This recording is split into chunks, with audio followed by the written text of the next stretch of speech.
फिल्मी किस्से बाय राकेश में आज आपको संजीव कुमार से जुड़ी कुछ ऐसी बातें बताएंगे जो बहुत कम लोग जानते हैं। सूरत गुजरात की इस्टेब्लिश्ड फैमिली के जेठालाल जरीवाला की 3 शादियां हुईं। पहली पत्नी शांति 2 बेटियों की मां बनने के बाद चल बसी। दूसरी पत्नी का नाम भी शांति रखा गया, वो भी 10 महीने की बेटी को छोड़कर चल बसी। 3 बच्चियों के पिता जेठालाल ने अपना सारा ध्यान बिजनेस में लगा दिया। समय आगे बढ़ा। रिश्तेदारों और करीबियों के कहने पर जेठालाल ने 15 साल की तलाकशुदा लड़की जेवरबेन से तीसरी शादी कर ली। ये 1933 की बात है। जेवरबेन का नाम शांति रखना चाहा पर सबने मना कर दिया, इसलिए शांता रख दिया। अब जेठालाल मुंबई सांता क्रूज में अपनी ही खरीदी बिल्डिंग शांति भवन में परिवार समेत शिफ्ट हो चुके थे। शांताबेन ने भी एक बच्ची को जन्म दिया, पर वो बच्ची 3 महीने से ज्यादा जिंदा ना रह पाई। शांताबेन को दोबारा प्रेग्नेंट होने की खबर जब जेठालाल को मिली तो वो घर से बाहर थे। पहले जेठालाल जावेरी बाजार में मुंबा देवी मंदिर गए, ये दुआ करने कि इस बार बेटा हो। 9 जुलाई 1938 को सांता क्रूज के हॉस्पिटल में जेठालाल अपनी बेटी जसवंती के साथ डिलीवरी रूम के बाहर बेचैन थे जब करीब 2:30 बजे उनकी पत्नी शांताबेन ने एक बेटे को जन्म दिया। मुंबा देवी ने जेठालाल की दुआ कबूल कर ली थी। जेठालाल ने अपने बेटे का नाम रखा हरिहर। 29 जनवरी 1942 को जेठालाल और शांताबेन ने एक और पुत्र को जन्म दिया, नाम रखा किशोर। 15 मई 1946 को एक लड़की पैदा हुई, गायत्री। 18 मई 1948 को एक और लड़का, नारायण, फेमस नाम निकुल। यानी हरिहर से छोटे उसके सगे 2 भाई और एक बहन। 1949 में 47 साल के जेठालाल हार्ट अटैक से गुजर गए। शांताबेन को बहुत बड़ा झटका लगा। हरिहर तब 11 साल के थे, किशोर 7 साल के, बाकी 2 बच्चे बहुत छोटे थे। अब सब कुछ शांताबेन को संभालना था। जिन लोगों पर शांताबेन को पूरा भरोसा था उन लोगों ने अब पीछे हटना शुरू कर दिया था। यह सिर्फ एक शुरुआत थी, तकलीफें तो अभी आनी थीं।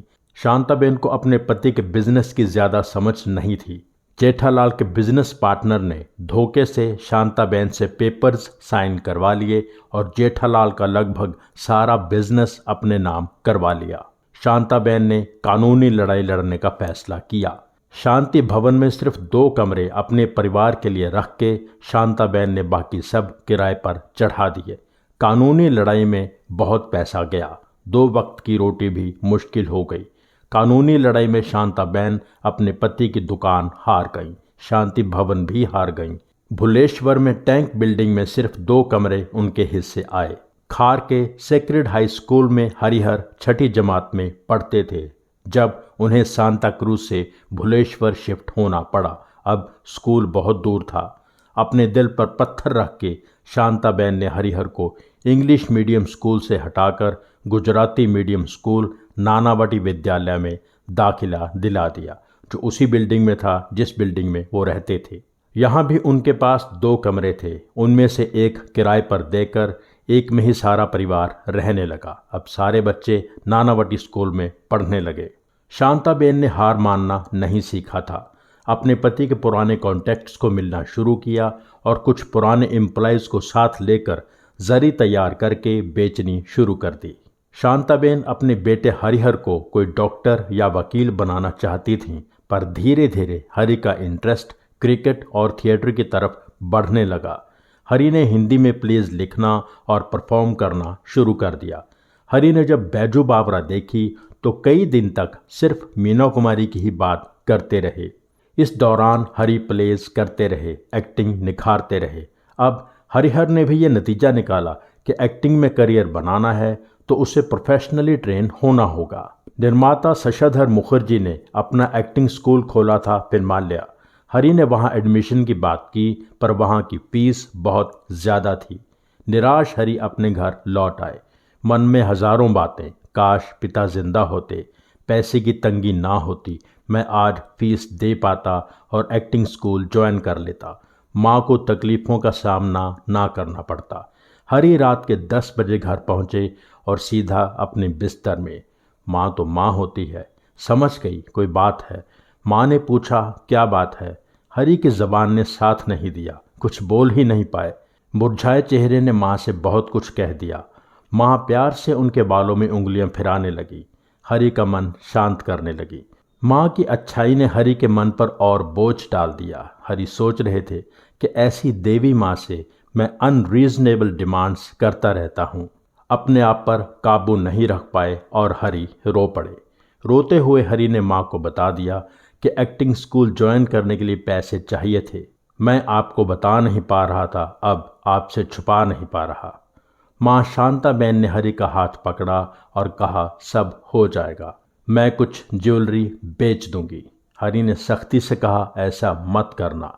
आधी रात को माँ और बेटा इस बात पर बहस करने लगे।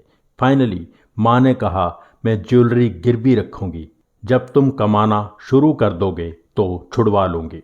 अगली सुबह हरिहर जरियावाला ने अपनी पूरी फीस भर दी और एक्टिंग स्कूल ज्वाइन कर लिया।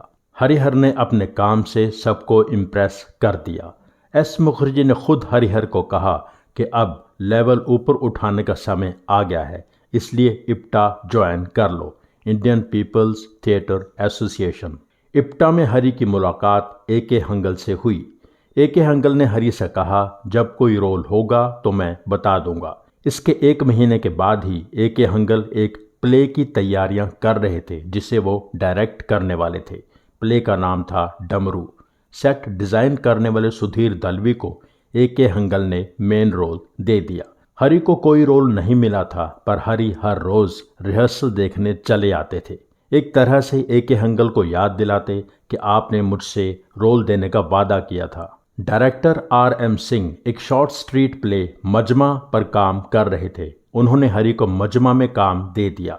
सिर्फ 4 दिन की रिहर्सल में हरी ने 60 पेज के डायलॉग्स बहुत अच्छी तरह तैयार कर लिए।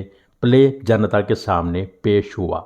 जब ए.के. हंगल ने हरी को परफॉर्म करते देखा तो उन्हें एहसास हुआ कि मैंने हरी को अंडर एस्टिमेट किया था। अब ए.के. हंगल ने अपने प्ले डमरू में 19 साल के हरी को 60 साल के 6 बच्चों के बाप का रोल दे दिया। प्ले में हरी की पत्नी का रोल किया था शौकत कैफी ने, शबाना आजमी की माँ।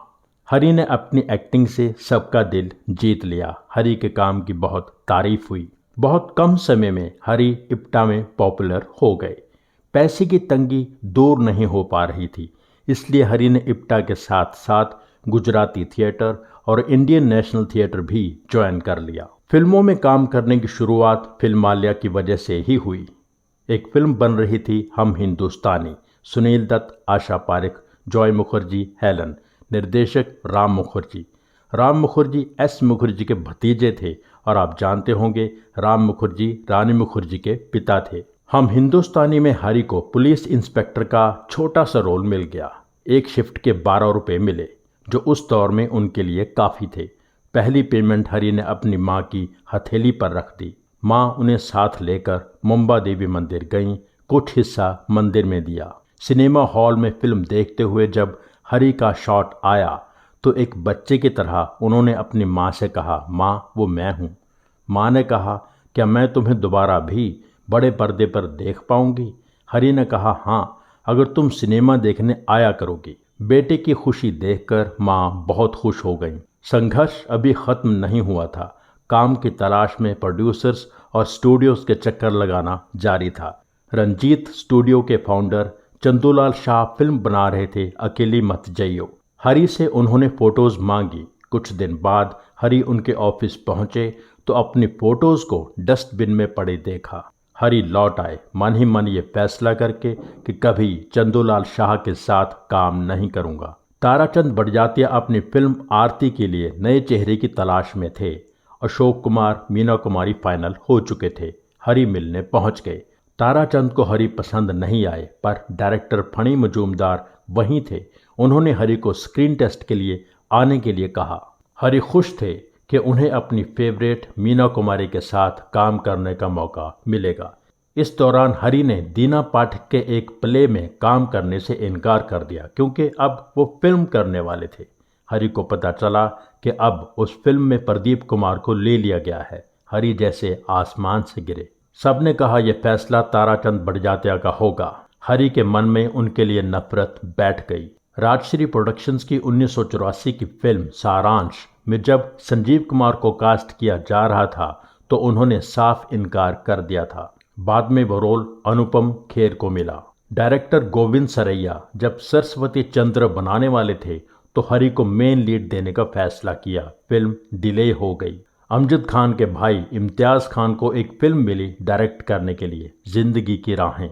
इम्तियाज़ ने अपने भाई अमजद से हरि की बहुत तारीफ सुनी थी। इम्तियाज़ ने हरि को लेकर फिल्म शुरू कर दी। निर्माता और फिनांसर का झगड़ा हो गया, वो फिल्म बंद हो गई। हरि की बैड लक जारी थी। वी शांताराम फिल्म बना रहे थे, गीत गाया पत्थरों ने। हरि मिलने पहुंच गए। कुर्ता पजामा पहनकर रखना और ऐसे ही मिलने चले जाना एक बार फिर हरि को नुकसान पहुंचा गया। वी शांताराम ने काम नहीं दिया। वह फिल्म जितेंद्र को मिली। हरि और मैक मोहन फिल्माल्या एक्टिंग स्कूल के बैचमेट थे। दोनों ने आर के नैयर की फिल्म आओ प्यार करें में जॉय मुखर्जी के दोस्त बनने का छोटा रोल कबूल कर लिया। 125 रुपये महीना तनख्वाह मिली। ऐसे में ही हरि ने अपने दोस्तों तरला मेहता और प्रबोध जोशी के कहने पर एक अच्छा फैसला कर लिया। एक गुजराती फिल्म में काम करने की हामी भर दी। फिल्म थी रमत रमाड़े राम। ये 1964 में रिलीज हुई। इस फिल्म के लिए हरि को 1000 रुपये मिले और पर्दे पर गाना गाने का मौका भी मिला। एक शाम प्रबोध जोशी, तरला मेहता, महेश देसाई और हरि चर्च गेट के जय हिंद कॉलेज में बैठे थे और बात कर रहे थे कि कैसे फिल्म स्टार्स अपना नाम बदलकर फेमस हो जाते हैं। हरि ने कहा, मेरा नाम हरिहर जरीवाला किसी फिल्म स्टार का नाम नहीं लगता, इससे कुछ फायदा भी नहीं हो रहा। उसने कहा, मेरी माँ का नाम एस से शुरू होता है, मेरा भी ऐसे ही होना चाहिए, पीछे कुमार लगा देंगे। फाइनली संजय कुमार डिसाइड हो गया। रमत रमाड़े राम और आओ प्यार करें में पर्दे पर यही नाम आया, संजय कुमार। नाम की बात हो गई, अब लुक चेंज करना था। हरि ने लाल टी शर्ट और सफ़ेद पैंट पहनकर निर्माता निर्देशकों से मिलना शुरू कर दिया। मैक मोहन की बहन की शादी में अंजू महेंद्रू ने हरि के नए लुक का मजाक उड़ाने की कोशिश की, पर इस चक्कर में अंजू महेंद्रू और हरि की बहुत गहरी दोस्ती हो गई जो हमेशा रही। अस्पी ईरानी ने हरि को अपनी फिल्म बादल में कास्ट कर लिया। अस्पी ईरानी निर्माता होमी वाडिया की फिल्म निशान भी डायरेक्ट करने वाले थे। अस्पी ने हरि को निशान में कास्ट करने की बात होमी वाडिया से कह दी। वाडिया ने 250 रुपये महीना सैलरी पर हरि को कास्ट कर लिया। हरि बहुत खुश थे कि इतने कम समय में 2 फिल्में एक साथ मिल गईं। निशान की शूटिंग के दौरान ही हरि को कमाल अमरोही ने अपनी फिल्म शंकर हुसैन के लिए साइन कर लिया था। ये फिल्म बनी नहीं क्योंकि उन्हीं दिनों कमाल अमरोही ने पाकीज़ा पर काम करना शुरू कर दिया था। बादल और निशान की शूटिंग चल रही थी जब दोस्ती रिलीज हुई। उस फिल्म से संजय खान को भी बहुत पॉपुलैरिटी मिली। हरि ने सोचा, मैंने अपना नाम संजय रखा था, अब वो भी असरदार नहीं रहा क्योंकि एक संजय पहले ही आ चुका है। फाइनली हरि ने अपना नाम संजीव कुमार रख लिया। निशान एवरेज हिट थी। संजीव कुमार पर सी ग्रेड स्टंट फिल्मों के हीरो का टैग लग गया। अस्पी ईरानी ने महमूद से संजीव कुमार को काम देने के लिए कहा। महमूद के भाई की फिल्म पति पत्नी में संजीव कुमार को काम मिल गया। स्टंट फिल्मों के हीरो होने से संजीव कुमार को क्या क्या नुकसान हुआ ये आपको किसी और एपिसोड में बताएंगे। संजीव कुमार से जुड़े कई एपिसोड्स आपको इस चैनल पर मिलते रहेंगे। वो किस लेवल के अदाकार थे ये आप सब जानते ही हैं। एक बार तबस्सुम ने संजीव कुमार से पूछा था कि आप ओल्ड मैन के रोल्स क्यों एक्सेप्ट कर लेते थे, तो संजीव कुमार ने जवाब दिया था कि मुझे किसी ज्योतिषी ने बताया था कि असल ज़िंदगी में मैं बुढ़ापा नहीं देख पाऊंगा, इसलिए एक्टिंग के ज़रिए मैं ओल्ड मैन बन लेता हूं। बुढ़ापा देखना और पत्नी का सुख संजीव कुमार की तकदीर में नहीं था। अपने पिता जेठालाल की तरह 47 साल की उम्र में 6 नवंबर 1985 को संजीव कुमार यानी हरिहर जरीवाला हार्ट अटैक की वजह से इस दुनिया को अलविदा कह गए। एपिसोड में दी गई जानकारी हनीफ जवेरी और सुमंत बत्रा की बुक एन एक्टर्स एक्टर से ली गई है। यह संजीव कुमार की ऑथोराइज्ड बायोग्राफी है। एपिसोड लाइक ज़रूर कीजिए, शेयर कीजिए, कमेंट कीजिए। Thank you so much.